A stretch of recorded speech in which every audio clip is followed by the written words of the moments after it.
Good evening. The Secretary General will make a statement and then he will take a few questions. Secretary General.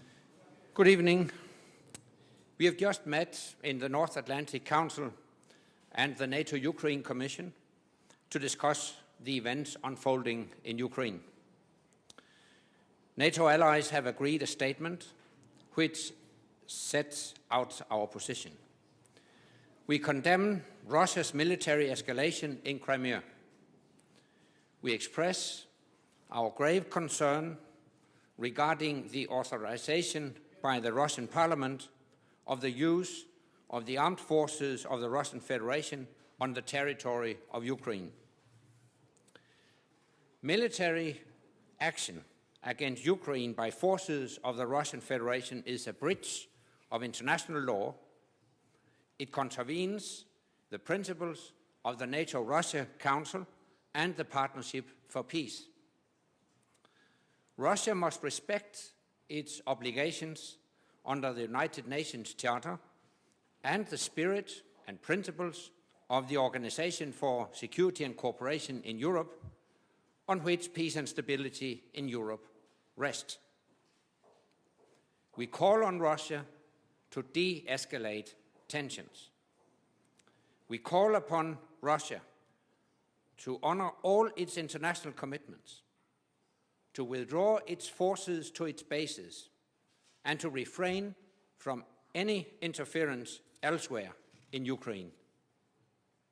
We urge both parties to immediately seek a peaceful resolution through dialogue, through the dispatch of international observers under the auspices of the United Nations Security Council or the OSCE.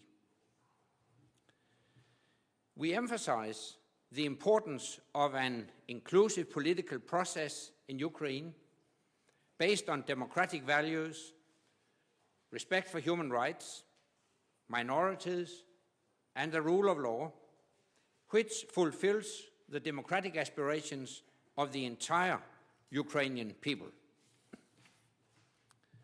Ukraine is a valued partner for NATO and a founding member of the Partnership for Peace. NATO allies will continue to support Ukrainian sovereignty, independence, territorial integrity, and the rights of the Ukrainian people to determine their own future without outside interference. We have just met in the NATO-Ukraine Commission at Ukraine's request, and we intend to engage with Russia in the NATO-Russia Council. Today, NATO made clear that we stand by Ukraine as a valued partner, and we stand by the norms and principles of international law. And with that, I'm ready to take your questions. Marco Galdi, answer, Secretary. Is there any country that considered the option of demanding Article 4 activation because of the threat to the stability and peace in Europe that we have been referring the initial step? Thank you. No one has requested to activate Article 4 at this stage, but obviously we have ongoing consultations. Actually, NATO allies consult on a daily basis.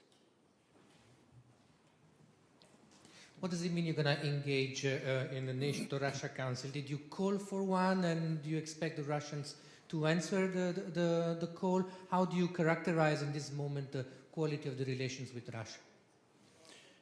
We have very clear rules as regards the NATO-Russia Council. According to the founding documents, a meeting